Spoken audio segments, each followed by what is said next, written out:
অনেক দিন পরে মাই লাইফ সুদীপ ইউটিউব চ্যানেলে ভিডিও শ্যুট করছি। কারণ বিভিন্ন কারণে বাড়ির কাজ হচ্ছিল, তারপরে এদিক ওদিক বিভিন্ন চাপে ভিডিও অনেক দিন হলো করতে পারিনি। হয়তো আপনারা অনেকেই আমাকে ভুলে গেছেন। যাই হোক, যারা মনে রেখেছেন আপনাদের অসংখ্য ধন্যবাদ। আর এই মুহূর্তে আমাদের গ্রামের অবস্থা খুবই খারাপ, কারণ বন্যার জল চারিদিকে এত পরিমাণ ভয়ঙ্কর, তো সেইটা দেখানো আর কি পরিস্থিতিতে আছি আমরা সেইটা দেখানোর জন্যই ঘর থেকে বাইরে বেরিয়েছি। এই যে সাইকেল নিয়ে বেরিয়েছি। বর্তমান আমি আছি আমাদের গ্রামের দক্ষিণ পশ্চিম কোণে, যেখানে দেখতে পাচ্ছেন এখনও অনেকটা বাঁধ পর্যন্ত জল পৌঁছাতে অনেকটাই বাকি আছে। আর রোপণগুলো অনেকটাই দেখা যাচ্ছে, এই দিকেও অনেকটাই দেখা যাচ্ছে রোপণগুলো। আর আশা করি এই রোপণগুলো জল কমলে ধীরে ধীরে ধীরে ধীরে এই চাষগুলো হবে, মাঠের চাষ। সাইকেলে পুরো জল, অনেকটাই জল হয়েছিল, মোটর পর্যন্ত জল ওঠেনি। পেরিয়ে এলাম, সেটা কোথায়? আমাদের বাড়ি থেকে বেরোতে যে রাস্তা। আমাদের গ্রামটা এমন একটা গ্রাম যেখানে গ্রামের উত্তর দিক সামান্য বৃষ্টিতেই বন্যা হয়ে যায়, অর্থাৎ আমরা যেদিকে বসবাস করি। আর এটা হচ্ছে গ্রামের দক্ষিণ পশ্চিম দিক, অর্থাৎ দক্ষিণ দিকে মোটামুটি সব কিছু ঠিকঠাক থাকে, অতটা কোনো ক্ষয়ক্ষতি হয়নি। দেখতে পাচ্ছেন এদিকে বাঁধগুলোর উপরেও এখনও জল ওঠেনি, অনেকটাই বাকি আছে। আর আমি আপনাদের নিয়ে যাব আমাদের বাড়ির দিকে। আমি পরপর দূরে বেরিয়ে এসেছি, যাবো এবার বাড়ির দিকে আর দেখাবো। এই দিয়ে দেখুন, এই দিয়ে কিন্তু মাঝে মাঝে চাষ দেখা যাচ্ছে, ডুবে গেছে চাষ দেখা যাচ্ছে। আর এইদিকে জলটা অনেক তাড়াতাড়ি নিচে নেমে যাবে, কমে যাবে। কিন্তু আমাদের উত্তর দিকের অবস্থাটা দেখাবো। তো যাই হোক, এইদিকে দেখলেন। আর চলুন বাড়ির দিকে যাওয়া যাক। আবার চলে এসেছি, কয়েকজন মিলে আমার সাইকেল পার করিয়ে দিয়েছে, জলের যেখানে বেশি জল। তো যাওয়ার সময় কী হবে জানি না, তো যাওয়া যাক বাড়ির দিকে। আমাদের গ্রামের উত্তর দিক শুরু, আর দেখতে পাচ্ছেন জলের পরিস্থিতি। এদিকে পুরো এই যে বাইক আসছে জল পেরিয়ে পেরিয়ে।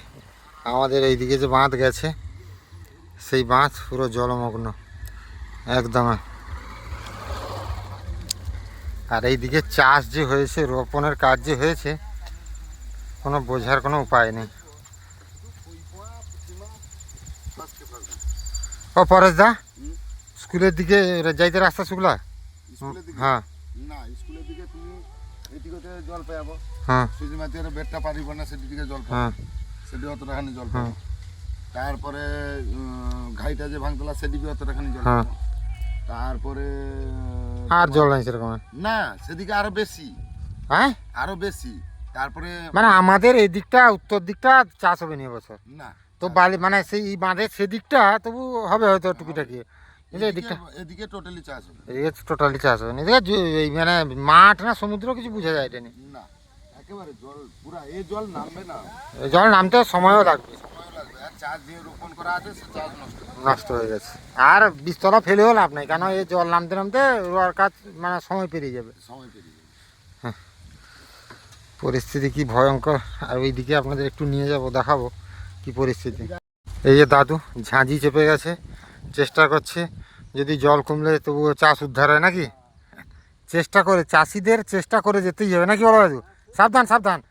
এই যে নামছে, কতটা জল দেখুন। এটা কি মাঠে পুরা নিচ পর্যন্ত পা পেয়েছে তোমার? আরও একটু জল হবে। এই ঝাঁঝিগুলো চেপে গেলেই গাছগুলোতে আরও নষ্ট করে দেবে বেশি। যদি বেঁচে থাকে আশায় বাঁচে চাষা নাকি। আর এইদিকে দেখাবো আপনাদের কি ভয়ঙ্কর, দেখুন পুরো সমুদ্র, একদম সমুদ্র। বাঁধটায় খালি জল ওঠেনি, সামান্য কিছু বাকি, বাদ বাকি একদম চিল্কা সমুদ্র হয়ে গেছে পুরো। আপনাদের যেমনটা বলেছিলাম, দেখুন কি অবস্থা। কোথাও কিছু আছে বলে কিচ্ছু মনে হচ্ছে না, পুরো যেন সমুদ্র। খালি রাস্তায়, ওইদিকেও রাস্তায় জল উঠে পড়েছে, আর এইদিকে তো সেম সেম রাস্তা, সমান সমান হয়ে গেছে একদম। ভয়ঙ্কর পরিস্থিতি, জানি না কি হবে। আর এই বছর শুধু আমাদের গ্রাম যে ভয়ঙ্কর সেটা নয়, বা আমাদের এরিয়া যে ভয়ঙ্কর হয়ে গেছে সেরকম নয়, প্রায় চারদিকেই এই বন্যার ভয়াল রূপ দেখা যাচ্ছে। 2021-এ বন্যা হয়েছিল, তখন তো আমি অপারেশনের জন্য ভ্যালোরে ছিলাম, মা আর দিদিমা ছিলেন বাড়িতে, ওনারা দেখেছেন।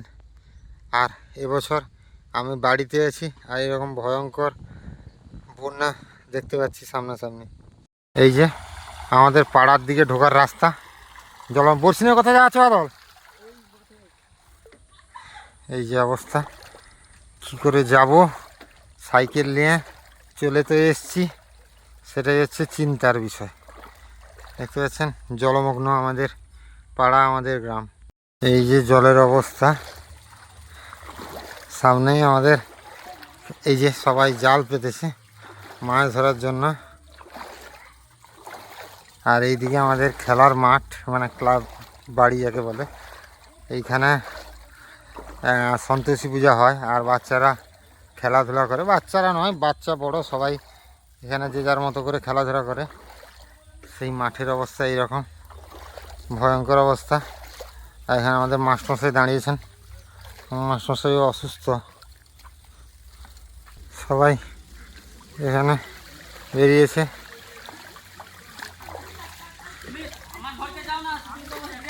তোমার ঘরে কি বন্যা? এক ক্ষমা যাইতে রাস্তাটা বাড়াটো কি করি গা জি বাবা।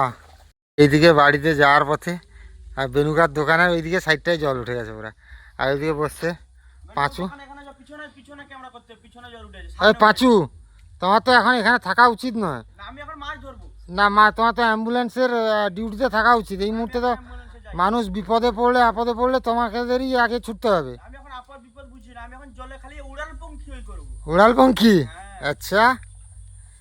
আর এদিকে কানাই আছে, কানাই আমাদের কানাই পুরো পরিচর্যা করছে, দেখছে কি পরিস্থিতি, গ্রামের পরিস্থিতি কি কিছু বলো কানাই, গ্রামের পরিস্থিতিটা কি দেখছো বলো?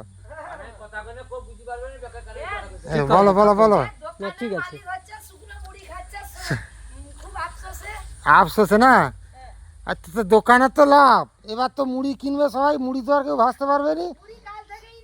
এই তো দেখো তাহলে কি কম টান পড়েছে, চিন্তা করো। সব লোক স্টক করে লিছে না? কেন ছাতা ভুলে দিলাম মনে হয়, ছাতা লিয়ে আসছে। এই যে রাস্তায় এত জল, দাদু যাবো কি করি? তো প্রচণ্ড স্লিপ করছে তোমার এই ঢালাই। না সত্যি গরিবের নিয়ে কথা নয়, প্রচণ্ড স্লিপ করছে। আর এইদিকে দাদু বীজতলা ফেলেছে ঘরের বাইরে একদম, উপরে ত্রিপল দিয়ে। দাদু ত্রিপল চেঞ্জ করতে হবে, এতে বীজতলা তোমার নষ্ট হয়ে যাবে। সাদা ত্রিপল দিতে হবে যাতে সূর্যের আলো পড়তে পারে, বুঝতে পারলে তো?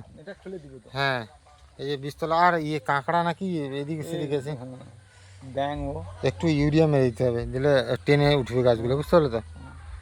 কি অবস্থা, আনতে কোথায় যাবে?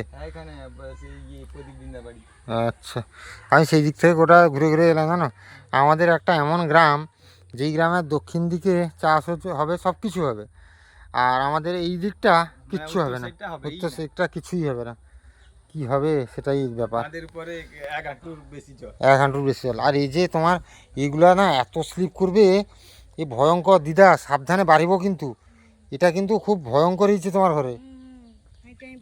হাই চাই, প্রচণ্ড হাই চাই পড়ছে। হ্যাঁ, আমি দিকে যাবো না, নিচ দিয়ে যাবো। এই যে মাছ সে বেরিয়েছিলাম একটু দেখতে, দিয়ে দোকানি সে চিংড়ি মাছ নিয়ে এসছে, একটু চিংড়ি মাছ নিয়ে নিলাম। একজন এসেছিলো বিক্রি করতে।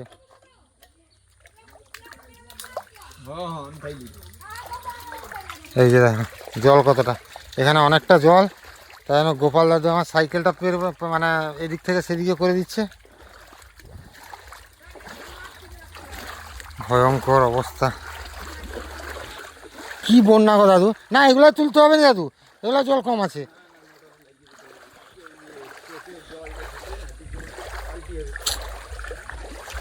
কি অবস্থা, জলের কি স্রোত।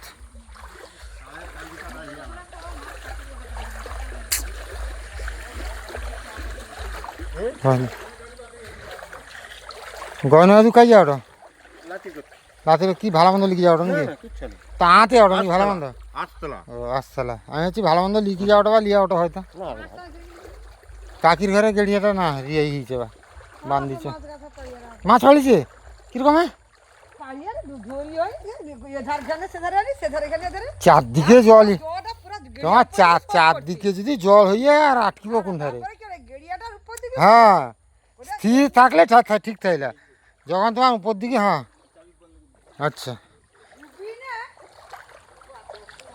না ডুবনা ঠিক আছে, ডুবনা ঠিক আছে, কিন্তু এই ডুবিকে স্রোত পড়া মানে মাছ মাছ পারি যাবে। হ্যাঁ একদম একদম ঠিক কথাই করো। চারদিকে নোংরা আবর্জনা যত ছিল সব ভেসে ভেসে আসছে আর জমা হচ্ছে। এদিকে পেরোলাম আবার সামনে, এখানে মাঝখানে একটু ঠিক আছে, আবার সামনে ভয়ঙ্কর। তো চলুন, এই যে আমাদের মাঠ, চারদিকে পুরো জল থই থই করছে। এদিকে যেন সমুদ্রের মতন ঢেউ আসছে, রাস্তা পুরো সেম হয়ে গেছে, ঢালাই রাস্তা সমান সমান হয়ে গেছে পুরো জল। আর এদিকে সবাই কী করছে, চেষ্টা করছে।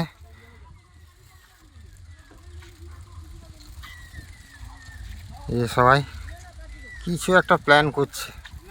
কি দাদু এই বাঁশ টাঁশ নিয়ে কোথায় যাবে?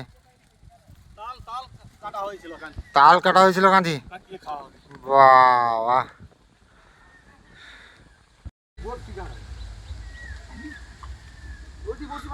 এ তাল কেটেছে সবাই, তাল আসছে না কাই হরি সত্যিয়া কি ধরছো মাছ? মাছ ধরলিব? এইখানে স্রোতটা সবচেয়ে বেশি পড়ছে।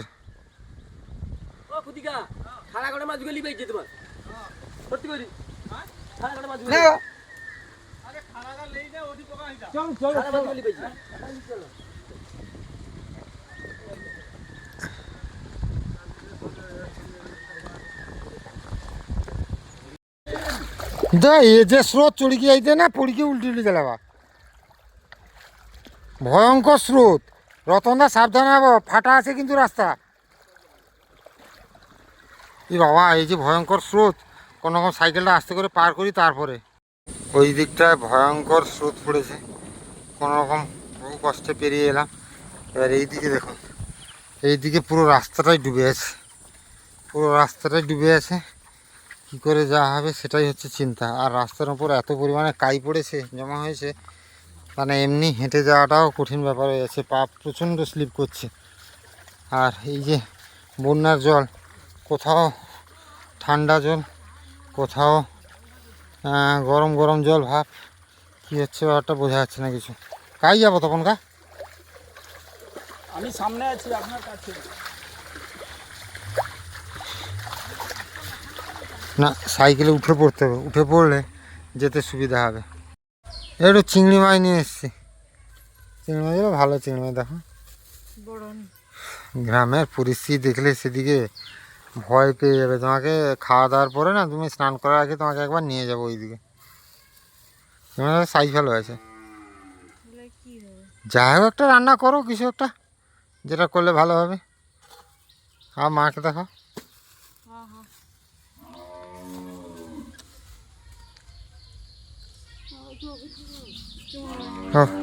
সাইকেলটা নিয়ে যাও।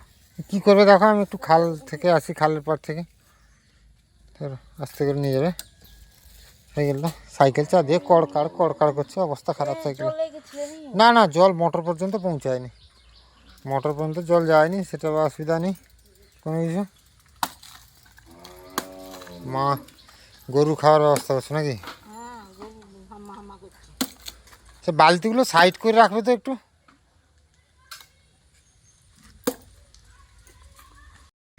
আর এই যে আমাদের খালপাড়ের অবস্থা দেখুন। এখন আর খালকে খাল মনে হচ্ছে না, মনে হচ্ছে ভয়ঙ্কর সমুদ্র।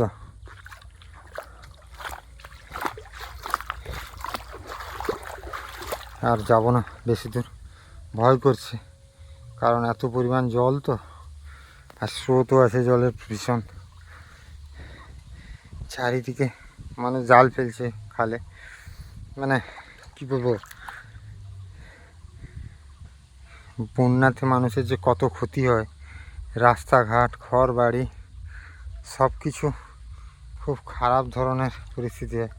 এদিকে একজন ঘরে পুকুরে নেট ঘিরে রেখেছে, চারদিকে পুকুরে সবাই নেট ঘিরেছে, যাতে যে যার ঘরে পুকুরের মাছ না বেরিয়ে যায়। আর মাছ আটকে কি হবে, পরিস্থিতি বড় ভয়ঙ্কর। জানি না কবে কি হবে। ঠিকভাবে চাষবাস ওই বছর হবে না প্রায়, মানে আমাদের গ্রামের একটা অংশের দিকে চাষবাস একদমই হবে না, আর একটা অংশে টুকিটাকি হবে মোটামুটি। তো এই হচ্ছে পরিস্থিতি। যাই হোক, সকাল থেকে বেরিয়েছিলাম, দেখালাম আপনাদের চারদিকের পরিস্থিতি কম বেশি। আর আমি খুব বেশি দূরে যেতে পারিনি, জানেন তো আমার জন্য সব জায়গায় যাওয়াটাও সম্ভব নয়। সেই কারণে যতটুকু পারলাম গ্রামের পরিস্থিতি দেখালাম। আর বাড়িতে যাব, অনেকক্ষণ থেকে জলে হাঁটাহাঁটি করছি, এমনিতে শরীর খুব একটা ভালো নেই তো।